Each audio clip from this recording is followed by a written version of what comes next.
Hi everyone, it's great to see you. So I'm so excited today because the fence piece that was here is down and it just feels like this little side area has opened up so nicely.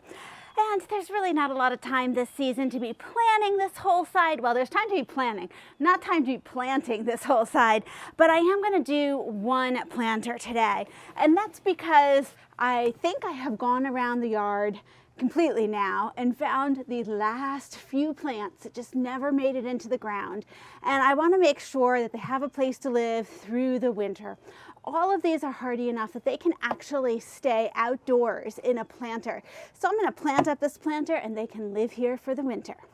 So this is my typical planter that I get, a resin one. This is the kind that I purchased from Home Depot. Dan came in and he drilled a bunch of drainage holes in the bottom, which is great. And because I don't need this completely filled with dirt, I am going to use an Upsy-Daisy plant riser. This one I believe is 16 inches, which just sets down in here. It also has holes in it so that I don't have to fill it all the way full with soil. And then I know that it has plenty of space to drain underneath, which should keep some very happy plants. So first I'm going to put in some potting mix. And of course you want to use whatever potting mix brand you are most comfortable with. I'm trying now to use up my last few bags before winter. But you know, in the winter I always find something that I need potting mix for too. So if you have some that you overwinter in a shed or a garage or even outside, that is fine.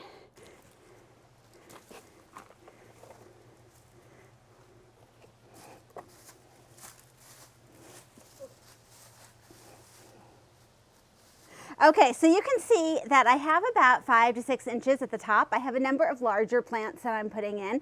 So I'm going to leave that just enough so that when it gets watered, it doesn't overflow. The first thing I have is a Brilliance Autumn fern, which I just love. So I'm really into ferns right now. I think they are so nice for your shade garden.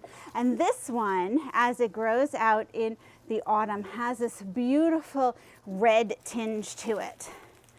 So let's get this baby planted in the back here.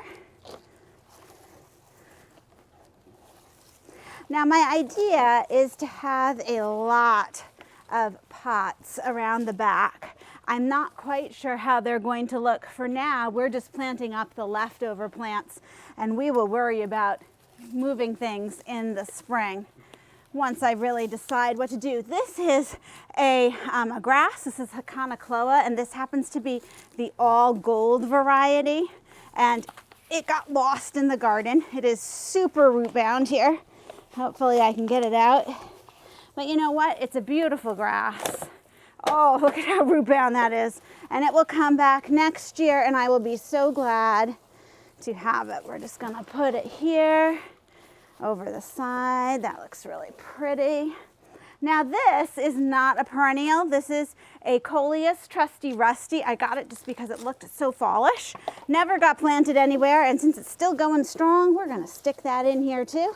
We might as well enjoy it for as long as we can. Now, I have this one section up front here that still needs to be planted, and in the garden I have these,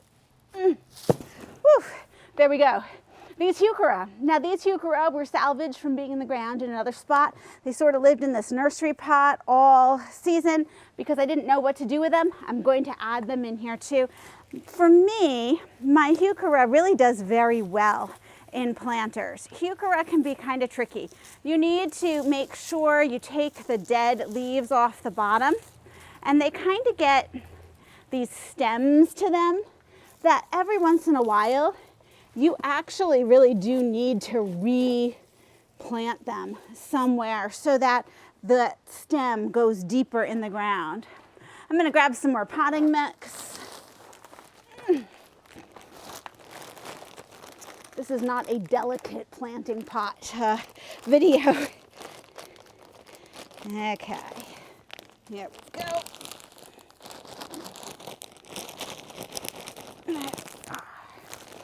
Oh, this is looking good.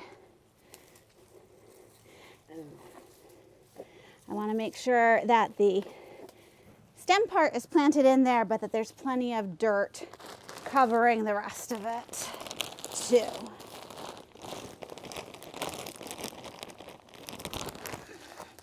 There we go. That looks better. Okay, so I'm just lifting out the heuchera, also called coral bell. You can just really tell it's the end of the season with them, but that is okay. They will be very happy to have a new planter for next year. Now, a heuchera is a semi-evergreen, so you will have, they sort of like lose a lot of foliage, but they'll keep some through the winter. They look kind of sad in my opinion. Winter is not their good show. However, you'll look out, you'll see a little bit of that green, and it means that they will be coming back, so that's a good sign. I also find that bunnies in the winter, if they get hungry enough, will eat your heuchera. Technically, heuchera is a rabbit-resistant plant, and it is resistant, but if they're hungry enough, they'll come for it. Okay, we're looking good. One more. Let's put this in here. Fabulous. Okay. Move this forward a bit. Oh, yeah.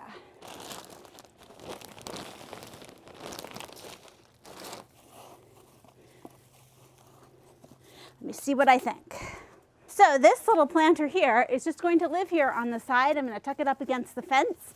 When you're leaving your planters outside for the winter, there are a couple things you want to think about. First of all, most of it's going to die back, so it won't look that alive. But you want to make sure it's getting some water, but not too much. So you have the danger of these planters drying out and your plants dying. That happens a lot for people who decide to put out like a live little Christmas tree shaped plant and they don't think they need to water it through the winter, and they really do. You also don't want it sitting in water, which can also be another problem in the winter. So that's why I tend to put mine back towards the fence. It gives it a little protection so it doesn't get quite as much water, and usually they do just fine. Thanks so much for joining me, and I'll see you in the next video.